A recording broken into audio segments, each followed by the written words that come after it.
Arjun question, Lord Krishna answers. Bhagavad Gita by Prabhupada. Part 2. Arjun question Lord Krishna. Chapter 8. Attaining the Supreme. Text number 1. Arjuna uvacha kim tad brahmam kim madhyatmam kim karma purushottama adhibhutam cha kiproktam adhidaivam kimuchyate. Arjun inquired, O my Lord, O Supreme Person, what is Brahman? What is the Self? What are fruitive activities? What is this material manifestation? And what are the demigods? Please explain this to me.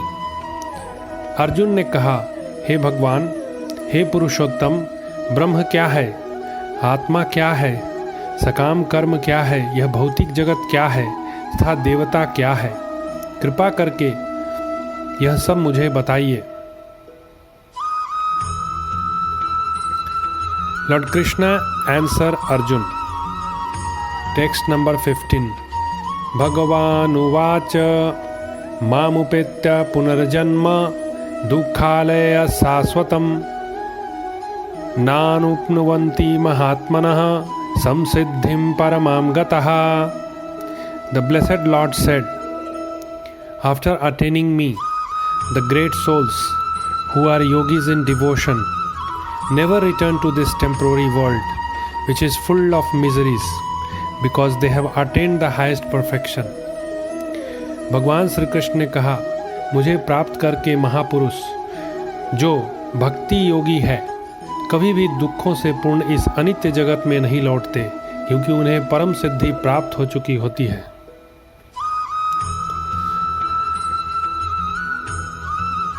Text number 16।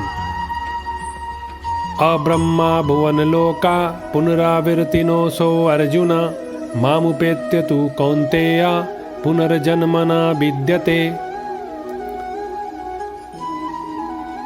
So the Lord said, from the highest planet, Brahmalok, in the material world down to the lowest, all are places of misery, wherein repeated birth and death take place. But one who attains to my abode, O son of Kunti, never takes birth again. भगवान ने कहा, इस जगत में सर्वोच्च लोक अर्थात ब्रह्मा का लोक से लेकर निम्नतम सारे लोक दुखों के घर हैं, जहाँ जन्म तथा मरण का चक्कर लगा रहता है। किंतु हे कुंती पुत्र, जो मेरे धाम को प्राप्त कर लेता है वह फिर कभी जन्म नहीं लेता। Now we will try to understand the meaning of these verses. The inherent meaning of the verses between Arjun and Krishna. We will try to focus on Arjun's fourth question. That is, what is this material manifestation? Krishna explains that the nature of the material world has two defects. First, it is temporary, and secondly, it is full of misery, dukkhalaya. For example, if one wants book, should go to pustakalaya. If one wants clothes, should approach vastralaya. Similarly, for food, bhojanalaya. So our seeking for happiness in dukkhalaya, this material world, proves to be absurd. In the next verse, Krishna explains that not only this material universe, even the abode of Lord Brahma has also these defects. Therefore, Krishna explains to Arjun to take refuge of his lotus feet, to go back to our eternal house, Vaikunta, which is free from material defects. Arjun और कृष्ण के बीच श्लोक का अंतर्निहित अर्थ। हम अर्जुन के चौथे प्रश्न पर ध्यान केंद्रित करने का प्रयास करेंगे।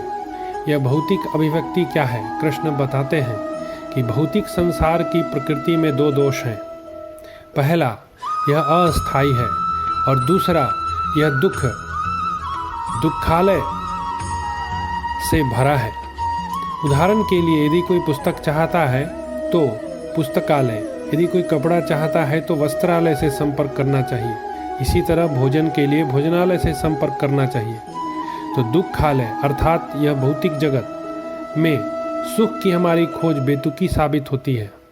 अगले श्लोक में कृष्ण बताते हैं कि न केवल इस भौतिक ब्रह्मांड में, यहाँ तक कि भगवान ब्रह्मा के निवास में भी ये दोष है।